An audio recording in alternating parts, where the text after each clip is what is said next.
নমস্কাৰ, মেজ মেলৰ মজিয়ালে আপোনাক জনাইছোঁ আন্তৰিক আদৰণি। প্ৰিয় দৰ্শক, জনাবলৈ পাই সুখী হৈছোঁ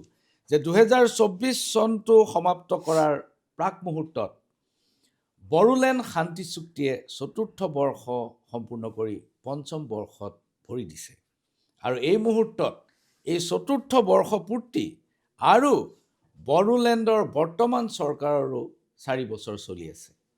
অহা বছৰ নিৰ্বাচনী বছৰ, বড়োলেণ্ড অট'নমাছ কাউন্সিলৰ নিৰ্বাচন হ'ব 2025ৰ শেষৰ ফালে। আৰু এই গোটেই 4 বছৰীয়া পৰিক্ৰমাটো আলোচনা কৰিবৰ বাবে আমি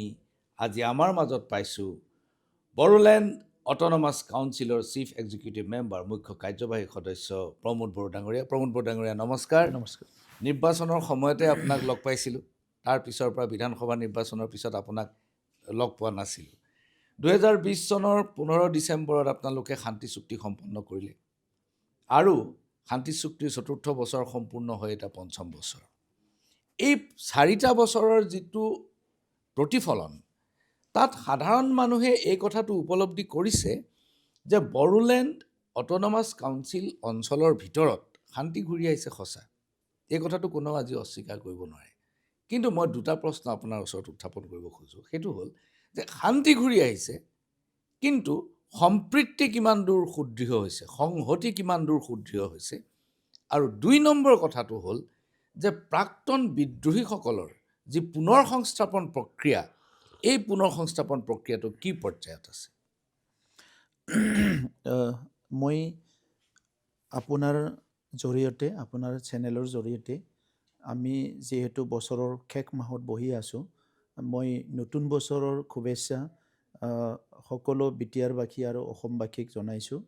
আৰু নতুন বছৰত সকলৰ কাৰণে শুভ হওক, সকলৰ কাৰণে সফলৰ বছৰ হওক, সেইটোৱে মই কামনা কৰিছোঁ। যিটো শান্তি চুক্তিটো হৈছিলে আমাৰ 27 জানুৱাৰীত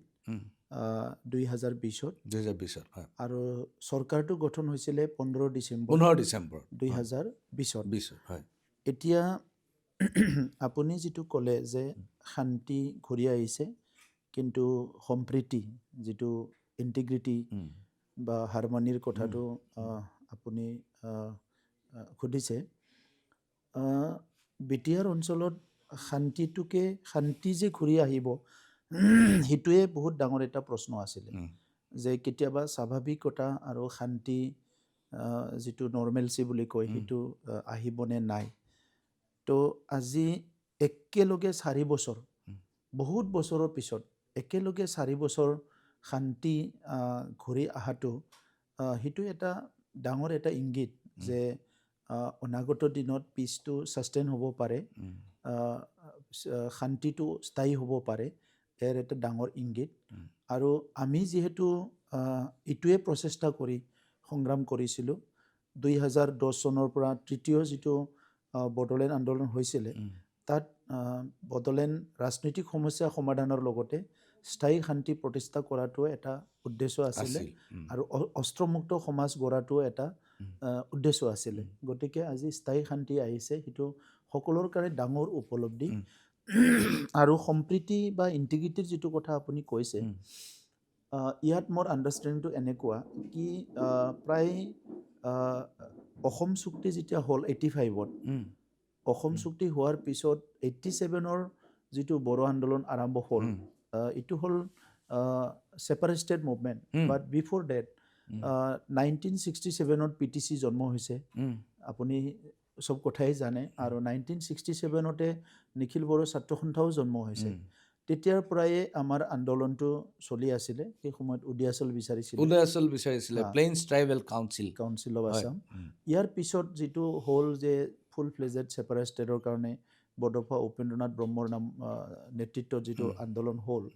তো তেনেকুৱা এটা দীঘলীয়া সময় 87ৰ পৰা চুক্তিও 3টাকৈ হৈ গ'ল। তো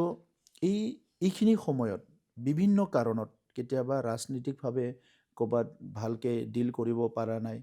কেতিয়াবা কমিউনিটি কনফ্লিক্ট হৈছে, আদিবাসী বড়ো সংঘাত হ'ল, বড়ো মাইনৰিটি মুছলমানসকলৰ লগত সংঘাত হ'ল।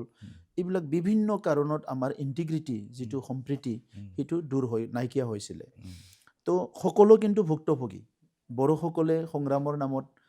কিবা এটা এচিভ কৰিছে কিন্তু আমাৰ ক্ষতিও হৈছে বহুত মানুহ মৰিছে বহুত মানুহ মৰিছে আমাৰ লগত বসবাস কৰা বিভিন্ন জনগোষ্ঠীও উম, বহুত তেখেতসকলৰো ক্ষতি হৈছে তো চব ছাইডতে আমাৰ কিবা নহয় কিবা সৰু যদি লাভ হৈছে একে সমান ক্ষতিও হৈছে তেনেকুৱা আমি প্ৰায় 30-40 বছৰ কটাব লগা হৈছে কিন্তু 2020 চুক্তিখন উম, আজি প্ৰধানমন্ত্ৰী ডাঙৰীয়াই বাৰে বাৰে কৈছে যে সেইটো ডাঙৰ এটা এচিভমেণ্ট সফলতা সফলতা উম, ছাকচেছফুল উম, তো ইয়াৰ মূল কাৰণটো মই এনেকুৱা ভাবিছোঁ যে এই চুক্তিখনৰ পিছত মই চুক্তি হোৱা সময়তে কৈছিলোঁ উম, যে এই চুক্তিখন কাৰো কাৰণে নিগেটিভ নহয় অনলি পজিটিভ এণ্ড পজিটিভ উম, তো সেইকাৰণে এই চুক্তিৰ পিছত আমাৰ 2020 চনৰ 15 ডিচেম্বৰত যেতিয়া চৰকাৰ গঠন হ'ল উম, তেতিয়া আমি 3-4টা মূল টাৰ্গেট ৰাখিলোঁ উম, এটা হ'ল শান্তি উম, ছেকেণ্ডটো হ'ল ছিকিউৰিটি উম, নিৰাপত্তা উম, আৰু থাৰ্ডটো হৈছে আমাৰ ইণ্টিগ্ৰিটি উম, সকলো জাতি জনগোষ্ঠীৰ মাজত সমন্বয় গঢ়িব লাগে উম, আৰু ফ'ৰ্থ বাট ভেৰি ইম্পৰ্টেণ্ট যে যিটো ফৰ্মৰ গভৰ্ণমেণ্টে নহওক কিয় তাত মানে গভৰ্ণেন্সটো ঠিক হ'ব লাগে উম, তো এতিয়া ইণ্টিগ্ৰিটিটো মই আপোনাক ক'ব বিচাৰিছোঁ যে শান্তিটো যিমান আহিছে ইণ্টিগ্ৰিটিটো সম্প্ৰীতিটো ইমান আহিছে গতিকে আজিৰ সময়ত আপুনি বেছি নহয় আজিৰ পৰা 7 ইয়াৰ্ছ 10 ইয়াৰ্ছ আগত উম, এইখিনি সময়ত আপুনি বড়ো অনাবড়ো বুলি আছিলে উম, আৰু যিসকল বড়ো অনাবড়ো বুলি দুভাগ যিটো হৈছে তাত যিসকলে পাৰ্টিচিপেট কৰাও নাই তাত শ্বেয়াৰ হোল্ডাৰ হোৱাও নাই উম, সেই সকলো কিন্তু কাৰোবাৰ নহয় কাৰোবাৰ লগত অলপ বেয়া বেয়ি হৈ আছিলে উম, কিন্তু এতিয়া আপুনি দেখিবলৈ পাইছে মই যদি পলিটিকেল ছাইডৰ পৰা কওঁ উম, যে লাষ্ট যিটো বাই ইলেকশ্যন হৈ গ'ল উম, তাত 99.9% অৰ্গেনাইজেশ্যনে আমাৰ লগত আছে উম, এইটো এনেকা এটা ইংগিত হৈছে যে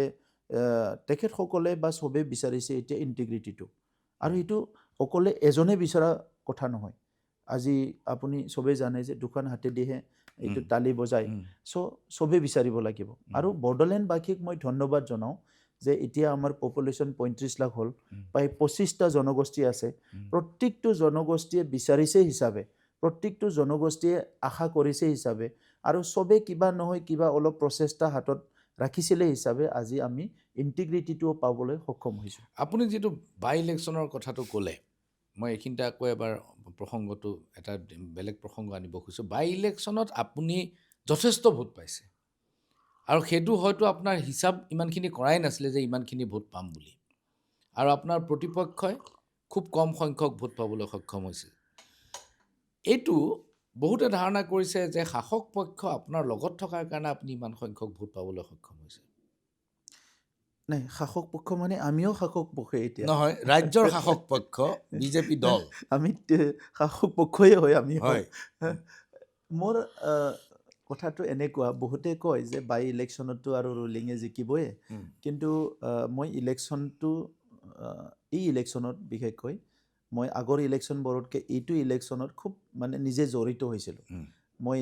ভালকৈ বুজিবৰ কাৰণে জানিবৰ কাৰণে উম, আচলতে পাব্লিকে কি বিচাৰে উম, গাঁৱৰ মানুহে কি বিচাৰে উম, আৰু বিভিন্ন কেটেগৰীৰ মানুহে কি বিচাৰে বিভিন্ন এজ গ্ৰুপে কি বিচাৰে উম, তো ইয়াত খুব মাইনুটলি মই ষ্টাডি কৰিছিলোঁ আৰু মানুহৰ ওচৰলৈ গৈছিলোঁ তো মই দেখিলোঁ যে সঁচাকৈ মানুহ ৰাইজে পাব্লিকে যে এতিয়া এই 4 বছৰ যেতিয়া কমপ্লিট হ'বলৈ আহিছে উম, আমাৰ টিম ৱৰ্কটো আমাৰ লিডাৰশ্বিপটো বা আমাৰ টিমৰ লিডাৰশ্বিপটো উম, বা আমাৰ এপ্ৰ'চটো তেখেতসকলে উম, খুব ভালকৈ বুজি পাইছে উম, মোক নিজে গৈছে কাৰণ মই তাতেতো আৰু দাবী ধমকি দিবলৈ যোৱা নাই উম, বন্দুক বাৰুদ আগত আছিলে আজিৰ কালচাৰটো নহয় নহয় চ' মই যেতিয়া নিজে গৈছোঁ ক'ৰবাত মাৰ্কেটত বহিছোঁ ছিনিয়ৰ মানুহৰ লগত কথা পাতিছোঁ ৰিলিজিয়াছ লিডাৰৰ লগত কথা পাতিছোঁ প্ৰথম মই তেখেতসকলৰ কথাটোৱে শুনিবলৈ যাওঁ যে মই কৈছোঁ যে দাদা কওক কি ইছ্যু আছে বা কি কথা তেখেতসকলে খুব ভালকৈ কয় যে প্ৰথম কয় যে এটা কথাত আমি ধন্যবাদ দিব লাগিব সেইটো হ'ল শান্তি তোমালোকে শান্তি আনিলা এইটো আমি এপ্ৰিচিয়েট কৰোঁ এতিয়া আমাৰ ডেভেলপমেণ্ট কাম কৰিব লাগে তো মই তেতিয়া সোধোঁ যে আপোনালোকে কওক কি ডেভেলপমেণ্ট কাম কৰিব লাগে মই তাতে কিছুমান এৰিয়াত জনতা দৰবাৰ বুলি এটা প্ৰগ্ৰাম কৰিছিলোঁ আচ্ছা য'ত মই গধূলি মানে প্ৰায় 7টাৰ পৰা 11টা 12টালৈকে বহি দিওঁ ৰাতি ৰাতি, আচ্ছা কাৰণ দিনত মানুহবিলাকেতো কাম কৰে। কাম বন কৰি থাকে তো এটা খবৰ দি দিওঁ যে ধৰি লওক 14 চিৰাং আমাৰ BTCৰ এটা সমষ্টি, তাত যাই পেলাই মই ৰুণিকাটাত বহিছিলোঁ আৰু তাত প্ৰায় 60টাৰ পৰা 80টা সংগঠন আহিছিলে ৰাতি, বিভিন্ন সংগঠন গাঁৱৰ চেল্ফ হেল্প গ্ৰুপো আহিছে, আদিবাসী সংগঠন আহিছে, কোচ ৰাজবংশী সংগঠন আহিছে, বড়ো আহিছে, ৰিলিজিয়াছ গ্ৰুপ আহিছে আৰু চবে নিজৰ নিজৰ কথাবিলাক ৰাখিছে। মই খুব পেচেণ্টলি শুনিছোঁ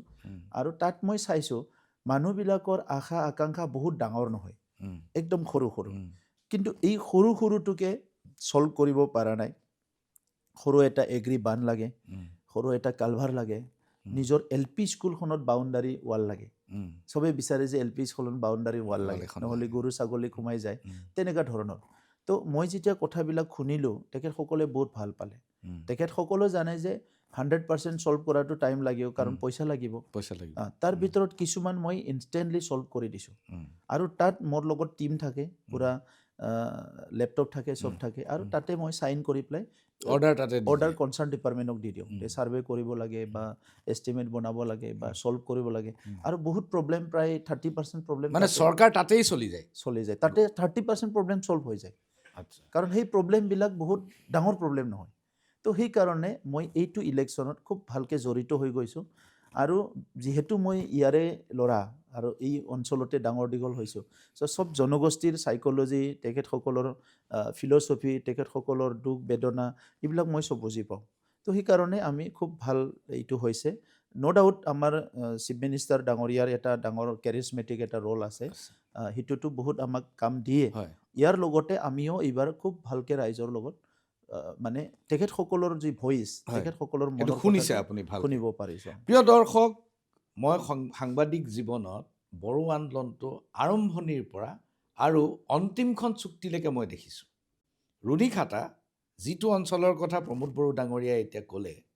সেই অঞ্চলটোলৈ যাবলৈ আগতে সকলোৱে ভয় কৰিছিলে। লেণ্ডমাইন ইমানেই বেছি তাত আছিল যে পুলিচে সাংবাদিকৰ গাড়ী যোৱাৰ আগতে লেণ্ডমাইনবোৰ চেক কৰিহে যাব পাৰিছিল। আৰু আজি ৰুণিখাটাত জনতা দৰবাৰ বহাব পৰা অৱস্থালৈ আহিল, আৰু তাকো ৰাতি 40-50টা সংগঠনৰ মানুহ একেলগ হ'ল, এইটো নিশ্চয় শুভ লক্ষণ। মই প্ৰমোদ বড়ো ডাঙৰীয়া জানিব খুজিছোঁ, মই বাৰম্বাৰ প্ৰত্যেকটো সাক্ষাৎকাৰক আপোনাৰ এতিয়ালৈকে যিকেইটা ল'লোঁ, তাত মই এই প্ৰশ্নটো আনো, সেইটো হ'ল যে বড়োলেণ্ড অট'নমাছ কাউন্সিলৰ অন্তৰ্গত অঞ্চলবিলাকত অনাবড়ো লোকে মাটি বেচা কিনাৰ ক্ষেত্ৰত বহুত অসুবিধা পাই আছিল, আৰু আপুনি নিৰ্বাচনত প্ৰতিশ্ৰুতি দিছিল যে মাটি কিনা বেচাৰ ক্ষেত্ৰত আমি এই সমস্যাটো এইবাৰ চিৰস্থায়ীভাৱে সমাধান কৰিম। এইটো কি পৰ্যায়ত আছে এতিয়া? মই আপোনাক আজি ক'বলৈ পাই নিজে সুখী হ'ম, কাৰণ আপোনাৰ চেনেলৰ জৰিয়তে বহুত মানুহে দেখিবলৈ পাব। আমি চৰকাৰত অহাৰ পিছত 78 years of independence, মানে আজি 4 বছৰ হ'ল। তো 4 বছৰ আগলৈ গ'লে আমি 75ৰ পৰা যদি ধৰোঁ আমি, বা 74ৰ পৰা, তো এই যে 74 years ইণ্ডিপেণ্ডেণ্ট, এইখিনি সময়ত আমি চালোঁ যে কিছুমান ইছ্যু আছিলে যিটো নেকি মানুহে 1960ৰ পৰা 1950ৰ পৰা এতিয়ালৈকে 2020লৈকে ভুগি আছিলে। একে সমস্যাটো। এই সমস্যাটো হ'ল ভূমিৰ সমস্যা, মাটি। তো এতিয়া আমি কি কৰিলোঁ যে সঁচাকৈ বড়োলেণ্ডত এইটোনো কিমান ডাঙৰ সমস্যা, সেইটো আমি আমাৰ লেণ্ড ৰেভিনিউ ডিপাৰ্টমেণ্টৰ দ্বাৰা, আমাৰ EM ৰঞ্জিত বসুমতাৰী হয় আৰু বহুত ভাল টীম আছে আমাৰ, ছেক্ৰেটাৰী ধীৰাজ হাউদ আছে, তেখেতে বহুত ভাল, তেনেকুৱা বহুত টীম আছে আমাৰ। চ' আমি গোটেই BTCৰ মাটিখিনিৰ ষ্টেটাছটো ওলালোঁ। প্ৰায় আমাৰ 50 লাখতকৈ বেছি বিঘা মাটি আছে আমাৰ তাত BTCত। তো ইয়াৰ ভিতৰত আপোনাৰ more than 50% সেইটো হ'ল ট্ৰাইবেল বেল এণ্ড ব্লক। আচ্ছা, প্ৰায় 50 লাখৰ ভিতৰত 30ৰ পৰা 35 লাখ মাটিটো হৈছে বেল এণ্ড ব্লক। বাকীখিনি হ'ল আপোনাৰ ফৰেষ্ট, কিছুমান খাছলেণ্ড আছে যিটো টজি বুলি কোৱা হয়, কিছুমান আছে ম্যাদী নহয়, কিছুমান আছে PGR আৰু VGR, তো কিছুমান আছে চিলিঙৰ মাটি, আৰু অলপ মাটি সত্ৰৰ আছে, কিছুমান জেগাত সত্ৰৰো মাটি অলপ আছে, বাকী ৱাটাৰ বডিজ আছে আমাৰ। চ' তেনেকুৱা কৰি পেলাই প্ৰপ'জ ফৰেষ্ট আছে, ৱাইল্ড লাইফ আছে, তেনেকুৱা মিলি পেলাই আমি গোটেই ডাটাবিলাক ওলালোঁ। ওলালে যিহেতু মেক্সিমাম মাটিটো বেলেন ব্লক আৰু বেলেন ব্লকত যিটো আইন আছে চেপ্টাৰ 10 এই মতে এক্সক্লুচিভলি মানে লেণ্ড এক্সেছটো ট্ৰাইবেলক দি থৈছে তো তাত কিছুমান আইনগত ব্যৱস্থা আছে কি কোনোবা যদি নান ট্ৰাইবেলে মাটিৰ ইয়াত এক্সেছ পাব লাগে তেখেতসকলে যেতিয়া ফৰ্মেশ্যন হৈছে বেলেন ব্লকটো সেই সময়ৰ সেটলাৰ হ'ব লাগিব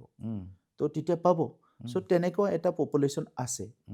যিখিনি পপুলেশ্যন বেলেন ব্লকত নাই তেখেতসকলৰ মাটি কিনা বেচাত কোনো বাধা নাই তেখেতসকলে মাটি কিনিবও পাৰে বেচিবও পাৰে সেটেলমেণ্ট কৰিব পাৰে কিন্তু বিভিন্ন কাৰণত জানো কি কাৰণ আছিলে আগৰ চৰকাৰৰ সময়ত সেইটো বেছি গুৰুত্ব দিয়া নাছিলে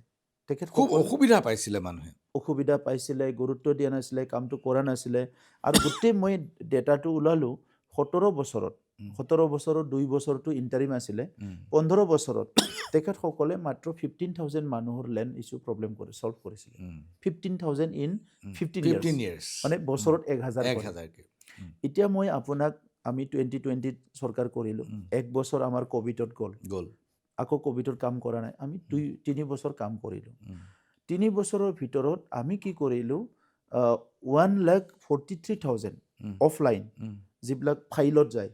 তেনেকুৱা লেণ্ড প্ৰব্লেমটো সলভ কৰিলোঁ 1,43,000 অফলাইন আৰু যোৱা জানুৱাৰী মাহত আৰম্ভ কৰিছিলোঁ আমি মাৰ্চৰ পৰা আমি এফেক্টিভলি কাম কৰিছোঁ যেনেকৈ অসমত বসুন্ধৰা আমাৰ ইয়াত বৈশ্যমুঠি মানে ভূমি হয় তো বৈশ্যমুঠি বুলি আমি যিটো অনলাইন এইটো আৰম্ভ কৰিলোঁ আৰু যোৱা 2 বছৰত আমি বড়োলেণ্ডৰ চব ভূমিখিনি মাটিখিনি আমি ডিজিটাইজ কৰিলোঁ 100% ডিজিটাইজ বড়োলেণ্ডত আৰু 1 বিঘাও মাটি নাই যিটো ডিজিটাইজ হোৱা নাই কমপ্লিটলি এই যিটো আপুনি এতিয়া অনলাইন কৰিলে অনলাইনত আপুনি কিমান মানুহ সেটেলমেণ্ট 1,02,000 1,02,000 অনলাইন 1,43,000 অফলাইন আপোনাৰ এই 3 বছৰতে আপুনি এইখিনি সেটেলমেণ্ট হৈ গ'ল এইখিনিতে লৈছোঁ ক্ষণিক সময়ৰ বাণিজ্যিক বিৰতি চাই থাকিব মেজমেল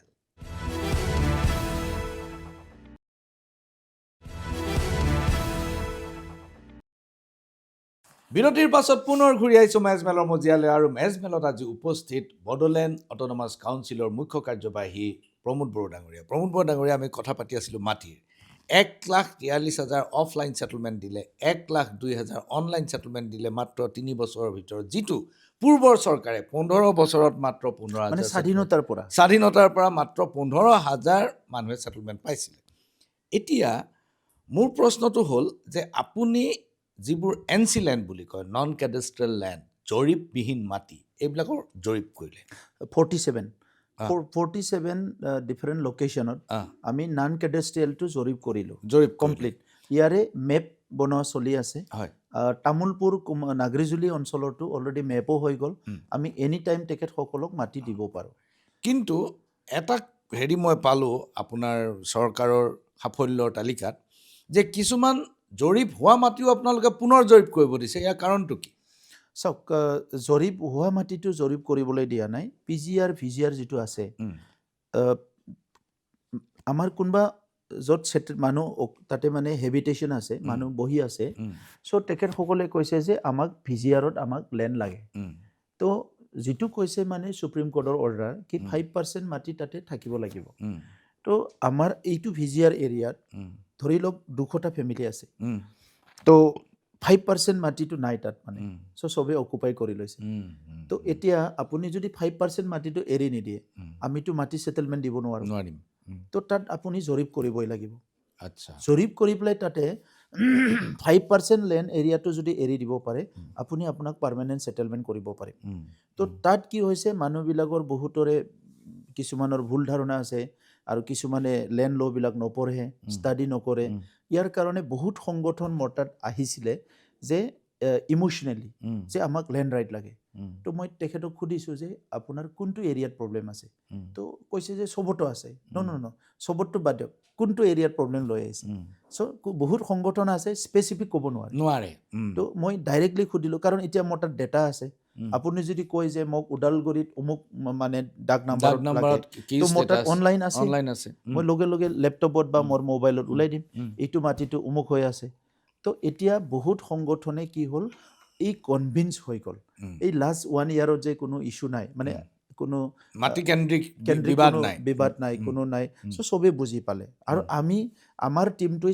চাৰ্কেলে গৈ পেলাই এৱাৰনেছ মিটিং কৰিলে উম। চবকো বুজাই দিলে আপোনালোকে অনলাইন এপ্লাই কৰক উম। আৰু এনেকা হ'ল যে আজি বহুত বছৰৰ পৰা এপ্লাই কৰি আছে দেউতাকৰ নামৰ পৰা পুতেকৰ নামত নামলৈ অহা আনিব নাই লাগে কিন্তু এতিয়া সি এপ্লাই কৰিলে সি 12 ঘণ্টাটো হৈ যোৱা আছে উম। যোনে মানুহ বছৰ ৰখি আছিলে হয়। সি ৰাতিপুৱা 8টা বজাত এপ্লাই কৰিছে উম। গধূলি 4টা বজাত পাই গৈছে উম। চ' এই কামবিলাক এতিয়া সেটেল হৈ গৈছে সেইকাৰণে আপুনি যিটো কৈছে এইটো স্পেচিফিকেলি আমি প্ৰত্যেকটো সংগঠনক উম। আমিয়ে মাতি পেলাই তেখেতসকলক কৈছোঁ যে আপোনালোকৰ সমস্যাটো আমাক দিয়ক উম। বহুত সংগঠন আছে আমাক কোনো দিবই নোৱাৰে উম। এতিয়া উম। আৰু কিছুমান সংগঠনে 2টা কিছুমানে 5টা তেনেকা ইছ্যু আমাক দিছে তাতকৈ বেছি নহয় প্ৰমোদ বড়ো ডাঙৰীয়া মুখ্যমন্ত্ৰী ডাঙৰীয়াই অলপতে ঘোষণা কৰিছে যে অহা বছৰ 2025 জানুৱাৰী ফেব্ৰুৱাৰীৰ পৰা তেওঁ এটা নতুন কাম হাতত ল'ব সেইটো হৈছে যে অসম চুক্তিৰ 6 নম্বৰ দফাটো যিখিনি ৰাজ্য চৰকাৰৰ এখতিয়াৰৰ ভিতৰত পৰে বিপ্লৱ শৰ্মা কমিটিৰ ৰিপৰ্টৰ যিখিনি ৰাজ্য চৰকাৰৰ এখতিয়াৰৰ ভিতৰত পৰে সেইখিনি তেওঁ ইমপ্লিমেণ্ট কৰিব সেইখিনি তেওঁ কাৰ্যকৰী কৰিবলৈ প্ৰক্ৰিয়াটো আৰম্ভ কৰিব বড়োলেণ্ড গোটেই আন্দোলনটোৰ মূল উদ্দেশ্যই আছিল যে খিলঞ্জীয়া মানুহৰ সুৰক্ষা বড়ো জনগোষ্ঠীৰ সুৰক্ষা আৰু খিলঞ্জীয়া মানুহৰ অংশীদাৰ বড়ো জনগোষ্ঠী এতিয়া এই প্ৰসংগত যেতিয়া 6 নম্বৰ দফা তেওঁ ইমপ্লিমেণ্ট কৰিবলৈ যাব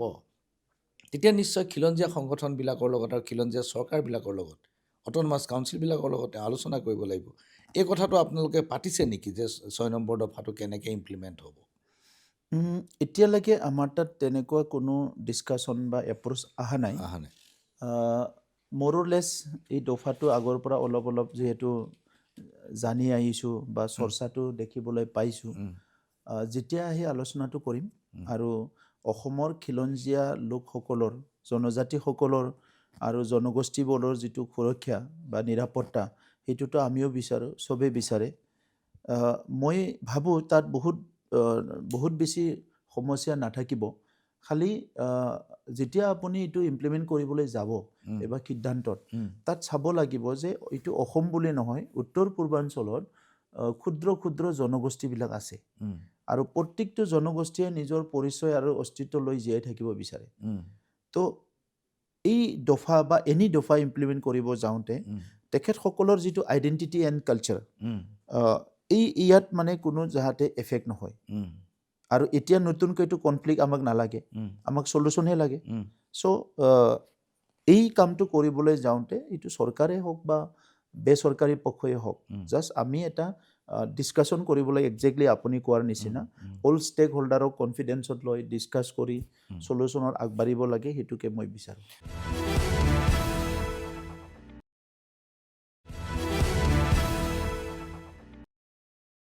আপোনাৰ বড়োলেণ্ড অঞ্চলত আৰু কাৰ্বি আংলঙত CA এখন কাৰ্যকৰী কৰিবলৈ দিয়া নহ'ল তাৰ পৰা আপোনালোকৰ কি লাভ হ'ল চাওক ট্ৰাইবেল এৰিয়াত এনক্ৰছ হোৱাটোতো বাস্তৱ ইয়াত এনক্ৰছ হৈছে অসমতে যিহেতু এনক্ৰছ হোৱা বুলি কৈছে ট্ৰাইবেল এৰিয়াটো হৈছে নিশ্চয় এই এৰিয়াটোতো বাদ পৰা নাই গতিকে আজি আপোনাৰ বেল্ট এণ্ড ব্লকত কিমান এনক্ৰছ হৈ আছে বহুত এনক্ৰছ হৈছে কিছুমান বেল্ট এণ্ড ব্লকৰ কোনো এক্সিষ্টেঞ্চে নাই এতিয়া কি কৰিব সেইবিলাক যেনেকৈ দলগাঁও তো সেইটো আইনেহে কৰিব লাগিব আৰু আইনে কৰিবলৈ গ'লে বহুত ডাঙৰ কনফ্লিক্ট হ'ব চ' ইয়াৰ চলিউশ্যনটো আজি চবেই কৈ আছে যে বেলেণ্ড ব্লকটো প্ৰটেক্ট হ'ব লাগে কিন্তু বহুত বেলেণ্ড ব্লক আছে কি আজিৰ তাৰিখত আপুনি তাত কিবা এটা কৰিব পৰা প্ৰেক্টিকেলি মানে পৰিৱেশে নাই তেনেকুৱা হৈ গ'ল আৰু এই ভুলটো আজিৰ নহয় এইটো লাষ্ট 10 ইয়াৰ্ছ বা 20 ইয়াৰ্ছৰ নহয় স্বাধীনতাৰ পিছৰ পৰা এইটো খুব সুন্দৰকৈ বেলেণ্ড ব্লকৰ আইনটো বনাইছিলে প্ৰত্যেক ডিষ্ট্ৰিক্টতে ADC এজন দায়িত্ব দিব লাগিছিলে এইবিলাক কামবিলাক নকৰাৰ কাৰণে এইটো হৈ গ'ল চ' আজিৰ তাৰিখত আপুনি এই কাৰ্বি আংলং ডিমা হাছাও বা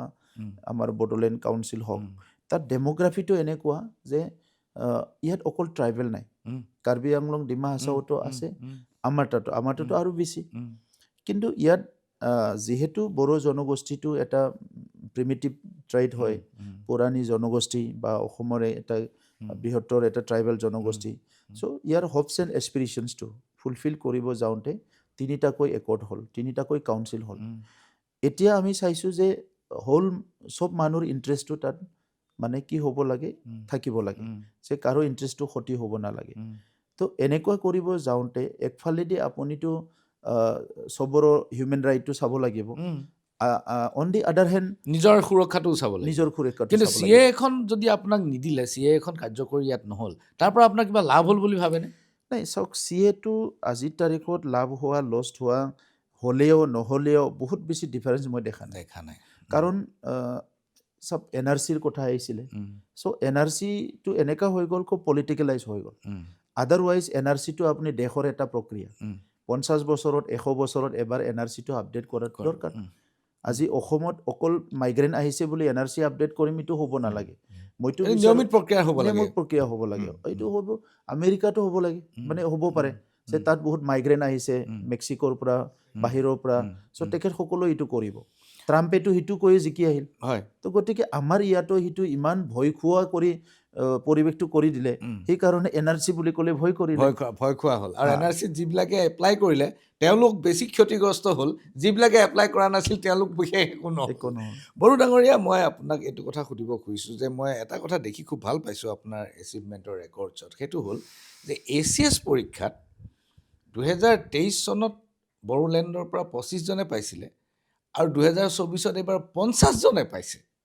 APSCত এইটো কেনেকৈ সম্ভৱ হ'ল আগতেতো ইমান সংখ্যক APSCত সাধাৰণতে নাপায় মানে ইয়াৰ ইণ্ডিকেটৰটো হ'ল পিচ মেইনলি পিচটো এনেকুৱা এটা পাৱাৰফুল ৱৰ্ড সেইটো পিচ বুলি কোৱাৰ লগে লগে মানুহৰ ষ্ট্ৰেছ ভয় শংকা মন এইবিলাক একদম ফ্ৰী হৈ যায় তো যেতিয়া আমাৰ ইয়াত পাৰ্মানেণ্ট পিচ অহা নাছিলে তো মই দেখিছোঁ যিহেতু মই ইয়াতে থাকোঁ এনি টাইম তো চব মানুহবিলাকে এটা হাফ মন লৈ আধা মন লৈ কাম কৰিছে তো খেতিয়কৰো ইমান মন নাছিলে ব্যৱসায় কৰাবিলাকৰো ইমান মন নাছিলে পঢ়াবিলাকৰো ইমান মন নাই শিকোৱাবিলাকৰো ইমান ভালকৈ মন নাই চ' সেইকাৰণে কোনোবা এটা অঞ্চলত যদি কনফ্লিক্ট হৈ থাকে বা তেনেকুৱা ইনষ্টেবিলিটি থাকে সেই অঞ্চলটোত কিন্তু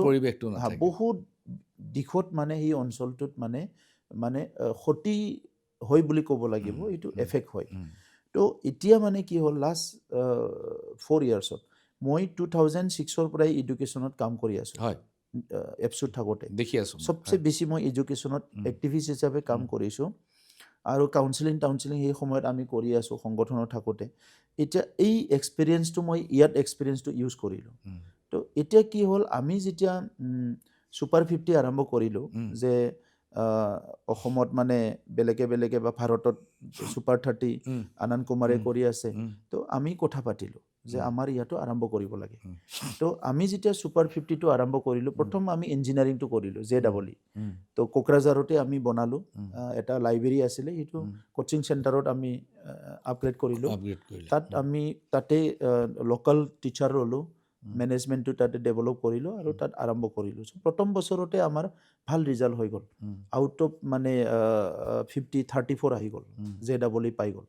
কিছুমান IIT মাদ্ৰাছ ক'ৰবাত এডমিশ্যন পালে তো আমাৰ এটা কনফিডেঞ্চ বিল্ড হ'ল লগে লগে আমি নিটৰ কাৰণে 50 জন ল'লোঁ নেক্সট বছৰত 50 জন UPSC 50 জন APSC চবৰ কাৰণে ৰেডি কৰিলোঁ যেতিয়া আমি এই টেষ্টৰ কাৰণে চিলেকশ্যন টেষ্ট পাতিলোঁ তো আপোনাৰ APSCৰ কাৰণে থাউজেণ্ডছ ল'ৰা ছোৱালী ইয়াৰ পৰা ওলাই আহিছে চ' চবেই চিলেকশ্যন নাপালে আমাক 50 জনহে লাগে UPSCৰ কাৰণে তেনেকুৱাই মানে 1500-1600 ওলাই আহিছে BTC এৰিয়াৰ পৰা মানে 1500-1600 ল'ৰা ছোৱালী মানে ভাবিছে কথাটো যে আমি পাৰিম সেইটো বহুত ডাঙৰ কথা কনফিডেঞ্চ লেভেলটো বহুত ওপৰলৈ গুচি গ'ল তেতিয়া আমাৰো কনফিডেঞ্চ বাঢ়ি গ'ল চৰকাৰৰ তো আমি এটা 2-3টা কাম কৰা আৰম্ভ কৰিলোঁ এটা কাউন্সিলিং স্কুল কলেজ লেভেলত এটা হ'ল আপোনাৰ কোচিংটো আৰম্ভ কৰিলোঁ চ' এটা ভাল এটা এনভাইৰনমেণ্ট বিল্ড হ'ল মানে আপুনি ক'ব খোজে যে শান্তি ঘূৰি অহাৰ কাৰণেই শৈক্ষিক পৰিৱেশো উন্নত হৈছে যাৰ কাৰণে প্ৰতিযোগিতামূলক পৰীক্ষাত এতিয়া বড়োলেণ্ডৰ ল'ৰা ছোৱালীয়ে আপোনাক এগ্ৰিকালচাৰো কৈ আছোঁ মই এগ্ৰিকালচাৰটো কৈ আছোঁ আপোনাক যে এইটোতো শিক্ষাটো আপোনাৰ মেট্ৰিকৰ ৰিজাল্ট চিৰাং একদম লয়েষ্টৰ পৰা টপত আহি গ'ল 2 বছৰ একেলগে তামোলপুৰ নতুন ডিষ্ট্ৰিক্ট ছায়েন্স হায়াৰ ছেকেণ্ডাৰীত এইবাৰ টপ বাক্সা আৰ্টছৰ টপ হায়াৰ ছেকেণ্ডাৰীত চ' এইটো ভাল এটা পৰিৱেশ আহিছে এগ্ৰিকালচাৰত আপোনাৰ কৃষি বিষয়ে মই শুনিম এইখিনিতে লৈছোঁ ক্ষণিক সময়ৰ বাণিজ্যিক বিৰতি চাই থাকিব মেজমেন।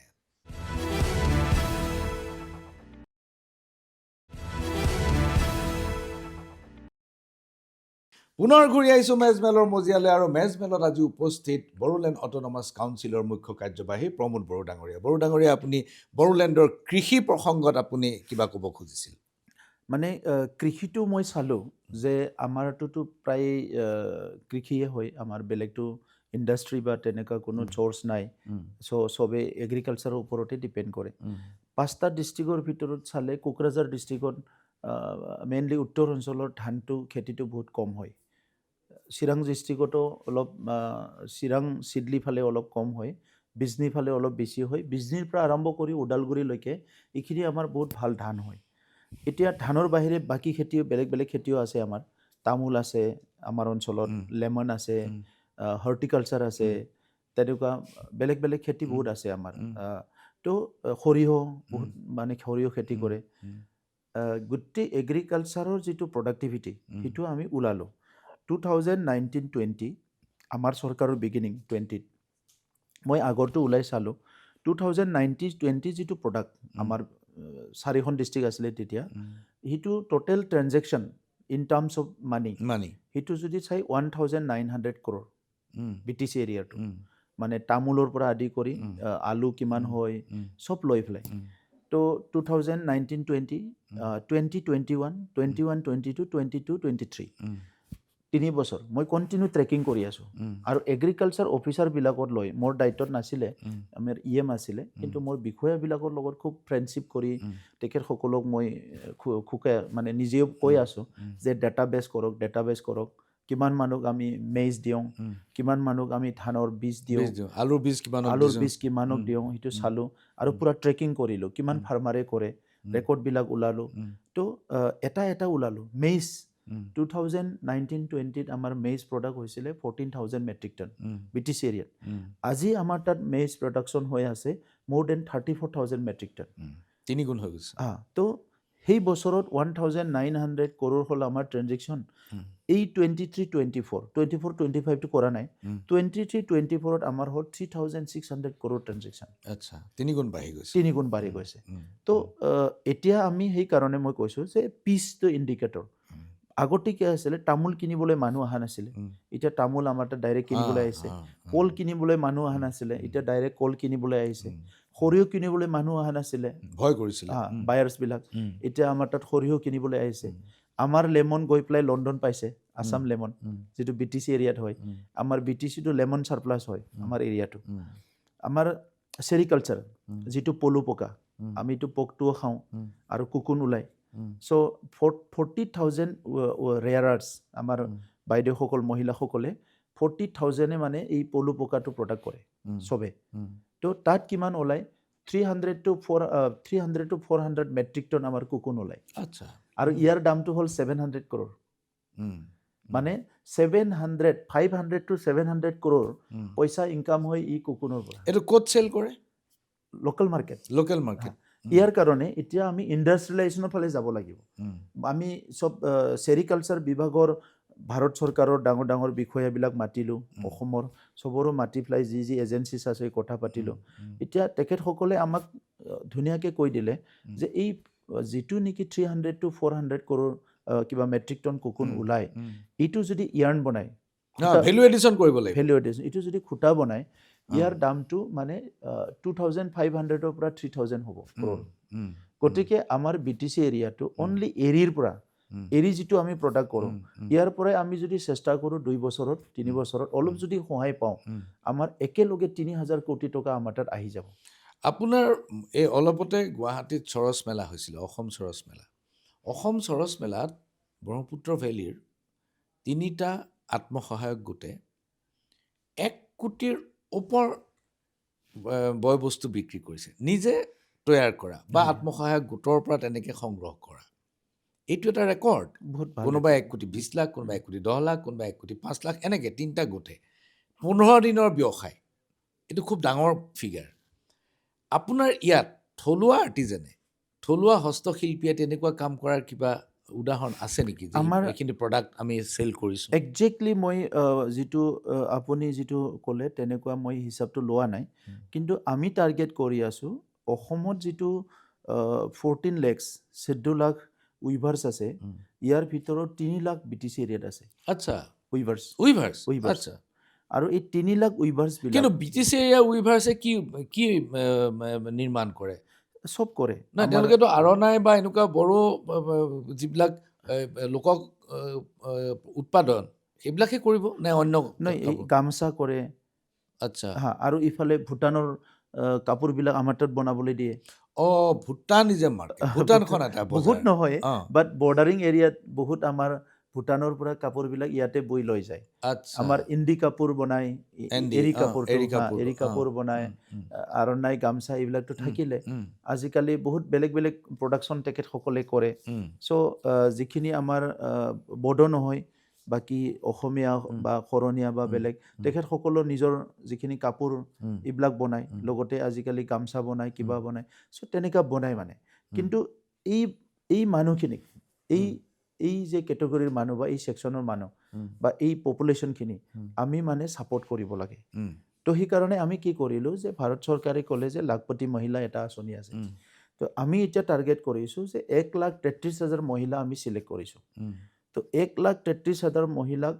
বাইদেউসকলক আমি লাখপতি কৰাৰ কাৰণে যিটো চেণ্ট্ৰেল গভৰ্ণমেণ্টৰ আঁচনি ইয়াৰ দ্বাৰাই আমি ইয়াত কাউন্সিলৰ পৰা অলপমান ছাপৰ্ট দি পেলাই তেখেতসকলে অলৰেডি কামটো কৰি আছে তেখেতৰ শাল এটা আছে তেখেতে কাপোৰটো বৈ আছে আমি এটা সৰু ছেট বনাই দিব লাগে 10,000 টকাৰ আমুক আমুক বাইদেউজনীয়ে ৰেয়াৰিং কৰি আছে পলু পকা তাক জাষ্ট আমি 15,000ৰ এটা ছেট বনাই দিব লাগে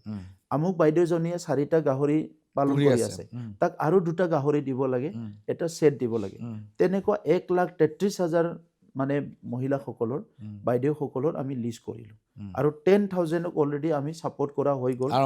আৰম্ভ কৰি দিলোঁ ইয়াৰে 2,500ৰ ছেট বনোৱা ছাগলীৰ কাৰণে কিবাৰ কাৰণে এইবিলাক অলৰেডি হৈ গ'ল চ' এটা আমি ট্ৰেকত আছোঁ গতিকে আমাৰ তাত যিটো SSG আছে আমাৰ প্ৰায় 45,000 মান SSG আমাৰ তাত আছে এক্টিভ ছেল্ফ হেল্প গ্ৰুপ সেইখিনিকো আমি টাৰ্গেট কৰি আছোঁ যে স্কিল কৰা তেখেতসকলক ছাপৰ্ট কৰা প্ৰডাকশ্যনৰ কামত এংগেজ কৰা আৰু তেখেতসকলৰ কাৰণে আমি ক্লাষ্টাৰ বনাই আছোঁ বিভিন্ন ক্লাষ্টাৰ আৰু তেখেতসকলক কি কৰিছে বহুতকে আমি মহিলা ফাৰ্মাৰ প্ৰডিউচাৰ কোম্পানীত আমি জড়িত কৰাইছোঁ এতিয়া 20টা মহিলা ফাৰ্মাৰ প্ৰডিউচাৰ কোম্পানী আমাৰ ৰেজিষ্টাৰ্ড হৈ গৈছে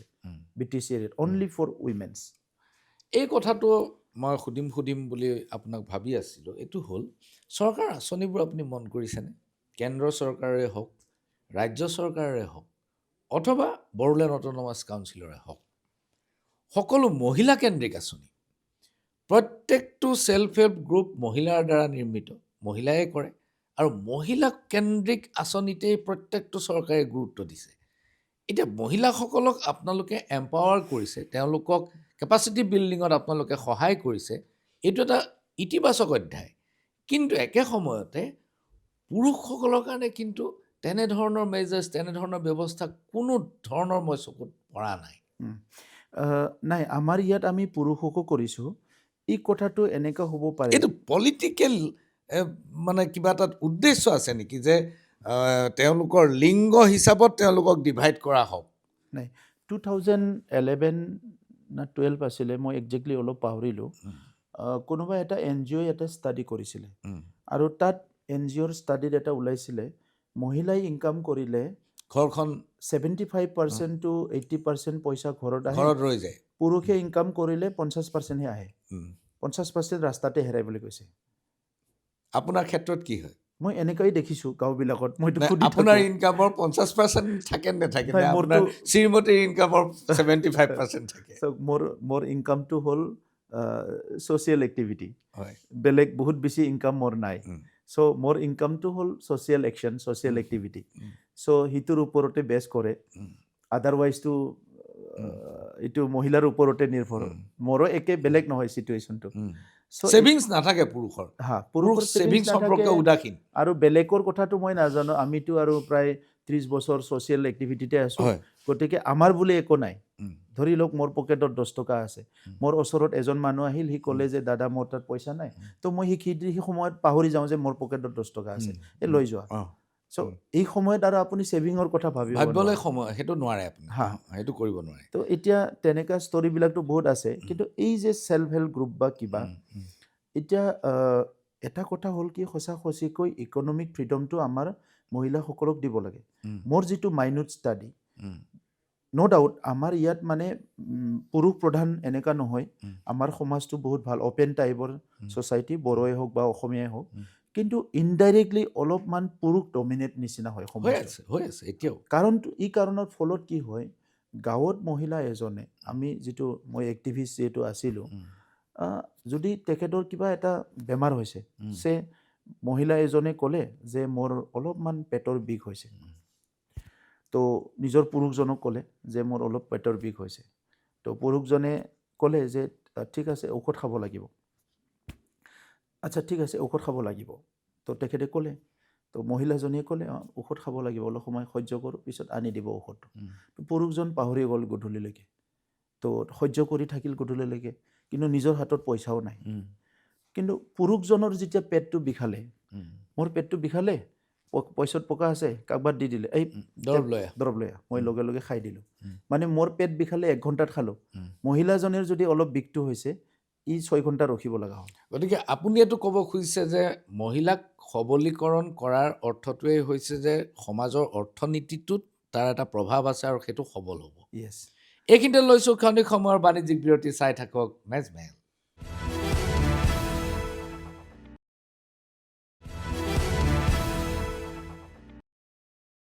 পুনৰ ঘূৰি আহিছোঁ মেজমেলৰ মজিয়ালৈ আৰু মেজমেলত আজি উপস্থিত বড়োলেণ্ড টেৰিটৰিয়েল কাউন্সিলৰ মুখ্য কাৰ্যবাহী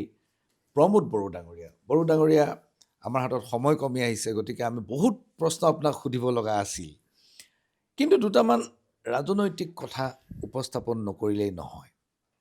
এতিয়া BTCৰ ইলেকশ্যন হ'ব আৰু এইবাৰ সকলোৱে নিজে নিজে প্ৰতিদ্বন্দ্বিতা কৰিব বিজেপি কওক কংগ্ৰেছ কওক UPPL কওক আৰু হাগ্ৰামা মহিলাৰী দল BPF কওক কাউন্সিলৰ নিৰ্বাচন সকলোৱে নিজে নিজে প্ৰতিদ্বন্দ্বিতা কৰাটো ইতিমধ্যেই প্ৰায় চূড়ান্ত হৈছে বুলি মই গম পাইছোঁ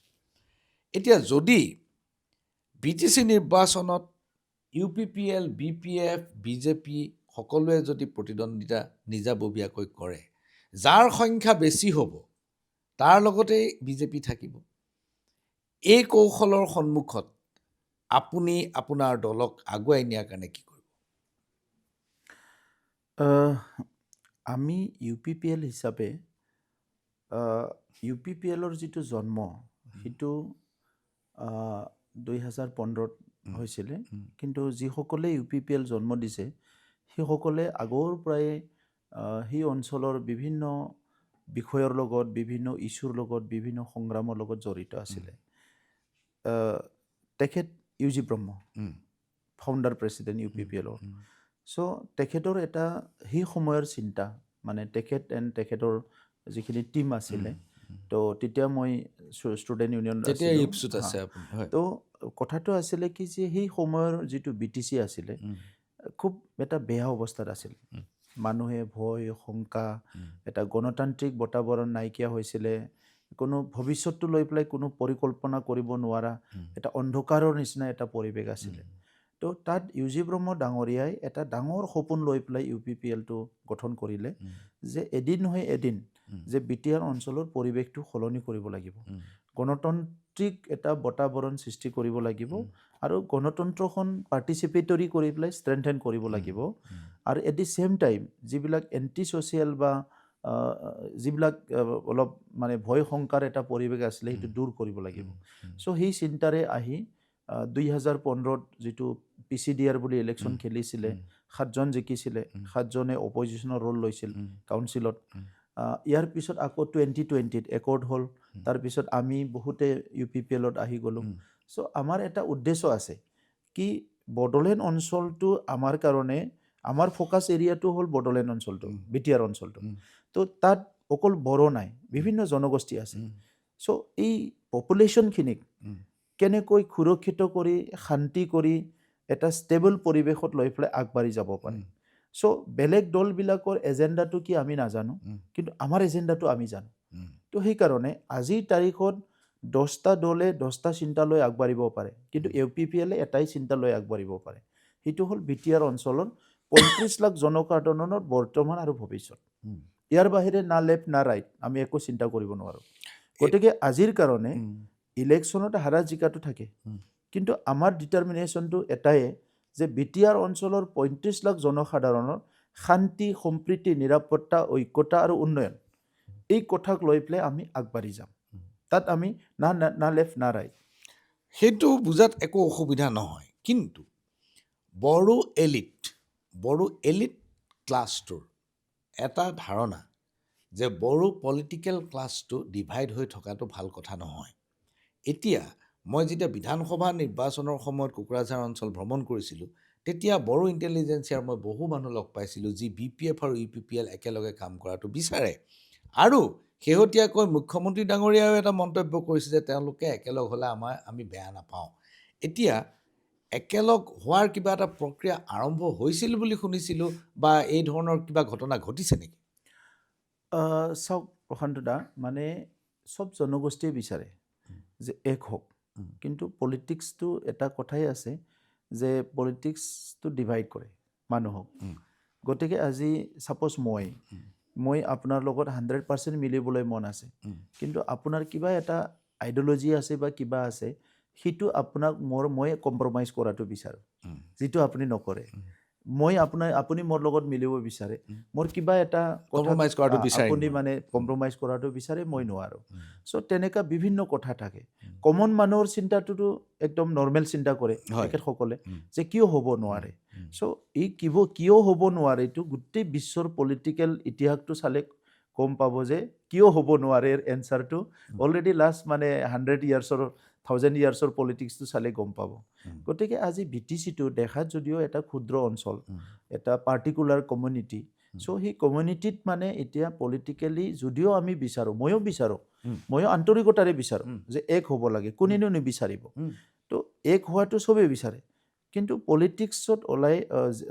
সদায় মানে এই পৰিৱেশটো বা তেনেকুৱা এটা ছিটুৱেশ্যনটো থাকে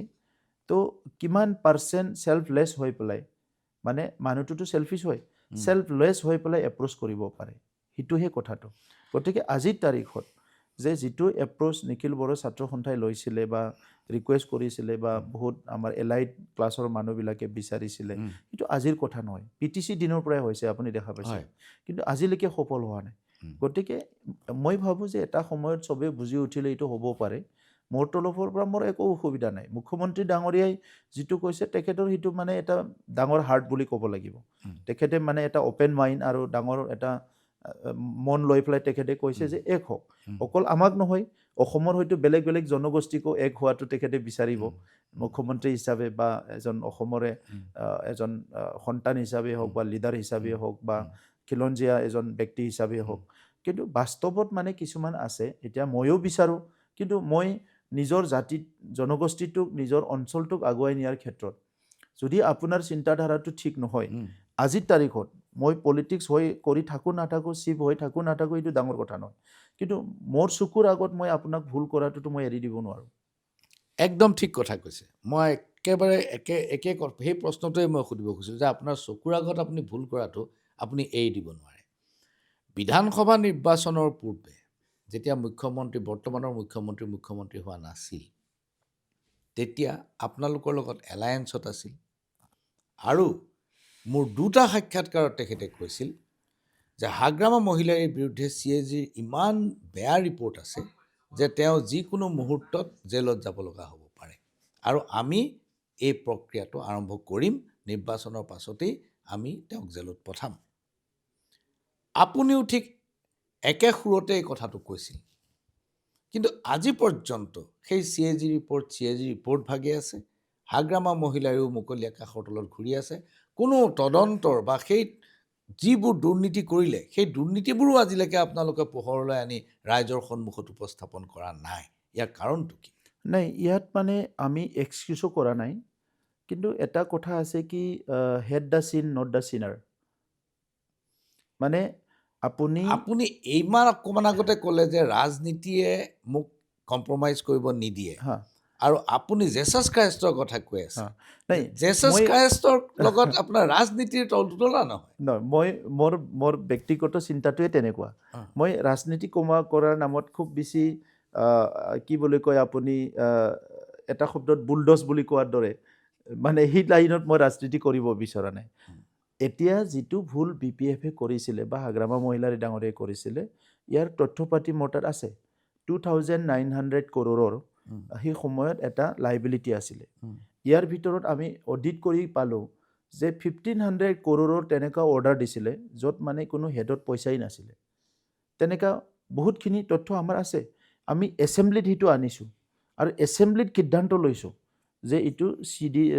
CBI-ক দিব লাগে, CID-ক দিব লাগে। সেই হিচাপে আমি সেইটো ফাইল কৰি পেলাই আমি পঠাই দিলোঁ।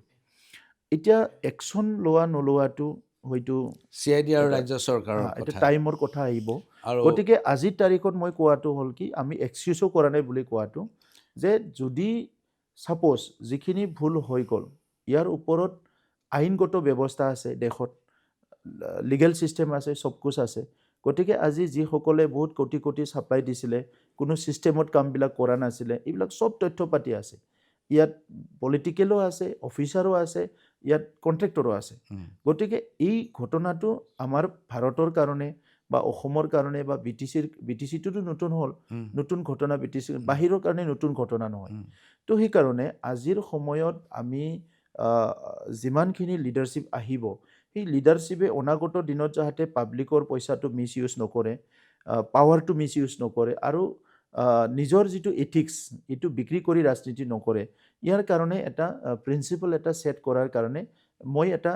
আমাৰ যিটো কাম কৰাৰ পদ্ধতিত সেইটো এটা মই এপ্ৰ'চ লৈ আছোঁ। কিন্তু এই বুলি পেলাই আপুনি যিটো কৈছে যে আমি অহাৰ লগে লগে কৈছিলোঁ যে এৰেষ্ট হ'ব লাগিব, ফাইলটো চালিতো এৰেষ্টে হ'ব লাগে, আজি নহয় কালি। কিন্তু এতিয়া আমি এৰেষ্ট কৰাৰ কাৰণে